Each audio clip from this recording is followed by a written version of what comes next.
Welcome to Telugu focus TV. నేను మీ శ్రీనివాస్ రెడ్డి. విజయసాయిరెడ్డి గారు YCP పార్టీని ఎందుకు వీడారో ఆ గుట్టు మొత్తం విప్పేశారు విజయసాయిరెడ్డి గారు. ఇంతటికి ఎందుకు ఏమనేది కూడా ఈ వీడియోలో మనం తెలుసుకుందాం.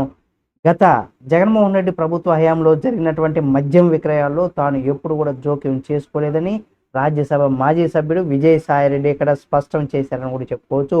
నాటి మద్యం విక్రయాల్లో కర్త కర్మ క్రియ అంతా కూడా రాజ్ రెడ్డి అని కూడా ఆయన స్పష్టం చేశారు. అయితే గురువారం ఏపీ లిక్కర్ స్కామ్ వ్యవహారానికి సంబంధించి కూడా విజయవాడ నగర పోలీస్ కమిషనర్ కార్యాలయంలో కూడా జరిగినటువంటి సిట్ విచారణకు కూడా విజయసాయిరెడ్డి హాజరయ్యారు. అంటే శుక్రవారం రోజు హాజరయ్యారు. అనంతరం విజయసాయిరెడ్డి విలేకరులతో కూడా మాట్లాడుతూ రాజ్ కసిరెడ్డి 3 కంపెనీలు ఏర్పాటు చేసి కొత్త మద్యం బ్రాండ్లు కూడా తయారు చేసి విక్రయించిన సంగతి తనకు తెలియదన్నారు. అందులో రాజంపేట ఎంపీ మిథున్ రెడ్డి పాత్ర గురించి సైతం తనకు తెలియదని సిట్ అధికారులకు కూడా స్పష్టం చేశారు. ఆయన మాత్రమే సమాధానం చెప్పగలరు అనేసి కూడా అన్నారు. మరి ఆయన ఎవరు అనేది కనుక మనం చూసినట్లయితే తనకు అడిగినటువంటి ప్రశ్నలకు కూడా రాజ్ రెడ్డి మాత్రమే సమాధానం చెప్పగలరని ఈ సందర్భంగా సిట్ అధికారులకు కూడా ఇక్కడ విజయసాయిరెడ్డి గారు వివరించడం జరిగింది. ఇక ఈ 3 కంపెనీలకు రాజ్ రెడ్డి లీజుకు తీసుకున్నారా అని కూడా ప్రశ్నించారు. ఇటువంటి నేపథ్యంలో తాను పై విధంగా సమాధానాలను ఇచ్చామని కూడా చెప్పుకొచ్చారు. ఇక రాజ్ రెడ్డి మోసం చేసింది తనను కాదని పార్టీనని ప్రజలనని కూడా విజయసాయిరెడ్డి అయితే ఇక్కడ అభిప్రాయపడ్డారు. అంతేకాకుండా కిక్ బాక్సింగ్ గురించి కూడా చర్చించారా అనే దానికి సంబంధించి కూడా చూస్తే ఇక్కడ హైదరాబాదు అమరావతిలో జరిగినటువంటి భేటీల్లో కూడా జరిగినటువంటి సమావేశంలో ఉన్నత అధికారులు ప్రశ్నలకు జవాబులు చెప్పుకొచ్చారు. నాటి సీఎం జగన్మోహన్ రెడ్డి గారు, ఓఎస్డి కృష్ణమోహన్ రెడ్డి, ఐఏఎస్ అధికారులు ధనంజయ రెడ్డి ఈ సమావేశంలోకి వచ్చారా అని కూడా ప్రశ్నించగా తనకు గుర్తు ఉన్నంత వరకు కూడా వాళ్ళు ఎవరు కూడా ఈ సమావేశాలకు రాలేదని కూడా చెప్పుకొచ్చారు. మరి కిక్ బాక్సింగ్ గురించి చర్చించారా అని ప్రశ్నించగా తనకు తెలియదని కూడా చెప్పారని పేర్కొన్నారు. అలాగే రాజ్ రెడ్డి వసూలు చేసేవని ఎవరికి కూడా వెళ్ళవని కూడా తనకు తెలియదని ఈ సందర్భంగా ఆయన స్పష్టం చేశారు.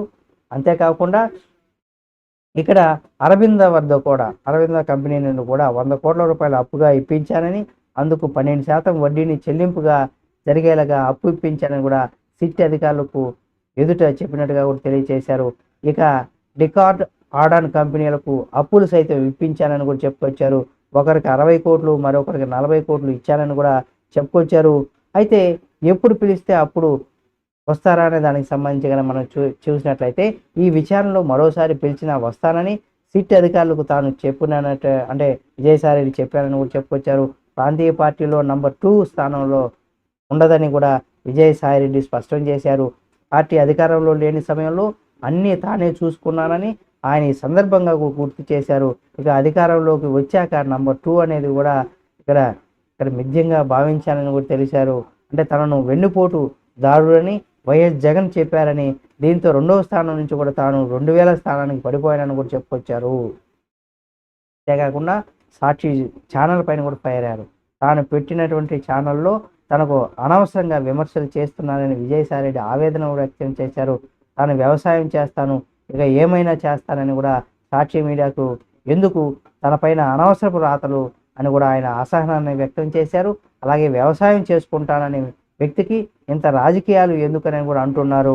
ఆ విషయాన్పైన విజయసాయిరెడ్డి కూడా మండిపడ్డారు. అయితే దీని వెనక బిగ్ బాస్ ఉన్నాడా లేదా అనేది కూడా తనకు తెలియదన్నారు. అయితే రాజ్యసభ పోటీలో లేను అని కూడా దానికి సంబంధించి ఉన్నారా లేదా అనే దానికి సంబంధించి కనుక ఆయన చెప్పిన సమాధానం కనుక మనం చూసినట్లయితే ఇక రాజ్యసభకు తాను పోటీలో లేనన్నారు. ప్రజలు కోరుకుంటే రాజకీయాలకు వస్తానని కూడా చెప్పుకొచ్చారు. అలాగే కోటరీ వల్లే తాను వేదనకు చెంది వైసీపీని వీడానంటూ కూడా పార్టీ వీడడానికి గల కారణం అనేది కూడా విజయసాయిరెడ్డి ఇక్కడ చెప్పుకొచ్చారు. అంటే జగన్ కోటరీలో ఆయనకి నంబర్ 2గా ఉన్నటువంటి విజయసాయిరెడ్డికి ప్రాధాన్యత కోల్పోవడం, ఆయన 2వ స్థానంలో ఉన్నటువంటి వ్యక్తిని ఆయనకి ప్రాధాన్యత తీసేసి 2000 స్థానానికి తీసుకెళ్లడం, ఇవన్నీ కూడా ఆయన జీర్ణించుకోలేక అందుకే పార్టీని వీడినట్టుగా కూడా ఆయన చెప్పుకొచ్చారు.